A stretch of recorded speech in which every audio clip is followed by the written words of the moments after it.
안녕하세요. 자, 오늘은요, 우리가 뭔가를 생각할 때 더 똑똑하게, 더 깊이 있게 볼 수 있는 아주 중요한 도구 하나를 파헤쳐 볼 거예요. 바로 상관관계와 인과관계의 차이인데요. 이걸 제대로 알면 세상을 훨씬 더 명확하게 볼 수 있는 열쇠가 될 겁니다. 바로 시작해 볼까요? 이 개념을요, 조금은 이상하고 심지어 섬뜩하기까지 한 미스터리를 통해서 한번 들여다보겠습니다. 이런 질문 한번 던져볼게요. 여러분, 여름에 그 시원하고 달콤한 아이스크림 많이 드시죠? 근데 만약에 그 아이스크림이 끔찍한 사고랑 연결되어 있다면 어떨 것 같으세요? 네, 바로 이게 오늘 우리가 풀어볼 수수께끼의 시작입니다. 자, 이 그래프를 한번 보세요. 진짜 흥미로운 데이터가 있거든요. 아이스크림 판매량이 쭉쭉 올라갈수록 신기하게도 익사사고 건수도 거의 똑같이 따라서 올라갑니다. 와, 이것만 딱 보면 둘 사이에 뭔가 강력한 연결고리가 있는 것처럼 보이지 않으세요? 그러니까 데이터만 보면 너무 명백하잖아요? 하나가 오르니까 다른 하나도 오르네? 연관성이 아주 뚜렷해 보이죠. 하지만 여기서 잠깐. 정말 아이스크림 때문에 이런 사고가 나는 걸까요? 아니면 우리가 뭔가 아주 중요한 걸 놓치고 있는 건 아닐까요? 바로 이 미스터리를 풀기 위해서 우리한테 첫 번째 탐정 도구가 필요합니다. 그게 뭐냐? 바로 상관관계라는 개념을 제대로 이해하는 거예요. 상관관계, 말이 좀 어려워 보이지만 사실 아주 간단해요. 그냥 두 가지 현상이 함께 움직이는 것, 그걸 관찰한 거예요. 하나가 올라갈 때 다른 것도 같이 올라가거나 아니면 반대로 움직이는 거. 중요한 건 뭐다? 이건 결론이 아니라는 거예요. 그냥 같이 움직이네 하는 관찰일 뿐입니다. 이해가 쉽게 아주 직관적인 예를 하나 들어볼게요. 보통 키가 큰 사람들이 신발 사이즈도 크잖아요. 그쵸? 이건 명백한 상관관계예요. 하지만 키가 크다는 사실 자체가 신발 사이즈를 크게 만드는 직접적인 원인은 아니잖아요. 그쵸? 그냥 사람의 성장에 따라서 함께 나타나는 특성일 뿐이죠. 네, 바로 이 문장. 두 가지가 함께 움직인다고 해서 하나가 다른 하나의 원인이라는 뜻은 아닙니다. 이게 오늘 내용의 핵심 중의 핵심입니다. 이걸 기억하는 게 비판적 사고의 첫걸음이라고 할 수 있어요. 그냥 같이 움직이는 걸 보고 이것 때문이구나 하고 성급하게 단정하면 안 된다는 거죠.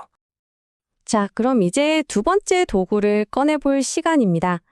우리가 상관관계랑 정말 자주 헷갈리는 거 바로 인과관계입니다. 인과관계는요, 상관관계보다 훨씬 더 강력하고 직접적이에요. 만약 A가 일어나면 그 때문에 B가 일어난다는 아주 명확한 연결고리가 있는 거죠. 하나가 다른 하나를 명백하게 일으키는 관계. 그게 바로 인과관계입니다. 이것보다 더 명확한 예시는 아마 없을 거예요. 자, 전등 스위치를 켜는 행동. 이게 원인이죠. 그럼 결과로 불이 켜지잖아요. 이건 의심할 여지가 없죠. 아까 봤던 키랑 신발 사이즈 예시랑은 완전히 다른 차원의 이야기입니다. 좋습니다. 자, 이제 우리 손에 상관관계와 인과관계라는 두 가지 강력한 탐정 도구가 쥐어졌습니다. 그럼 다시 아이스크림 사건 현장으로 돌아가서 이 미스터리를 한번 시원하게 해결해 봅시다. 자, 다시 원래의 미스터리로 돌아왔습니다. 아이스크림을 먹는다고 사람들이 물에 빠지는 게 아니라면 도대체 이 두 가지 현상을 함께 움직이게 만드는 진짜 범인은 누구일까요? 여러분, 진범은 바로 더운 날씨였습니다. 맞아요.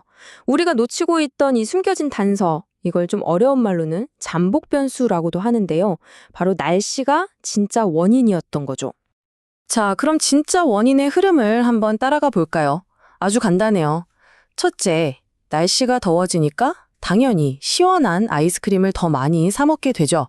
그리고 둘째, 똑같이 날씨가 더우니까 사람들이 수영이나 물놀이를 하러 더 많이 갑니다. 그러니까 보세요. 더운 날씨라는 이 하나의 원인이 아이스크림 판매량 증가와 익사사고 증가라는 두 가지 결과를 각각 따로따로 만들어낸 겁니다. 와, 이제 모든 게 선명하게 보이지 않으세요? 아이스크림이랑 익사사고 사이의 관계는 원인과 결과, 즉 인과관계가 아니라 그냥 우연히 같이 움직이는 상관관계였을 뿐입니다. 진짜 원인은 바로 더운 날씨였던 거죠. 자, 이걸로 사건은 완벽하게 해결됐습니다. 자, 사건은 해결했는데, 그럼 이 탐정 기술을 우리 일상에서는 과연 어떻게 써먹을 수 있을까요? 이게 중요하겠죠? 다시 한번 깔끔하게 정리하고 넘어갈게요. 상관관계는요, 그냥 함께 변화하는 현상이라서 진짜 원인이 뭔지 불분명하고 그래서 우리가 착각하기가 너무 쉬워요. 반면에 인과관계는 이것 때문에 저것이 일어난다. 는 원인과 결과가 아주 명확해서 증명할 수도 있고 그걸 바탕으로 예측도 할 수 있는 거죠. 오늘 내용의 핵심 주문 다시 한번 외워볼까요? 상관관계는 인과관계가 아니다. 정말이에요.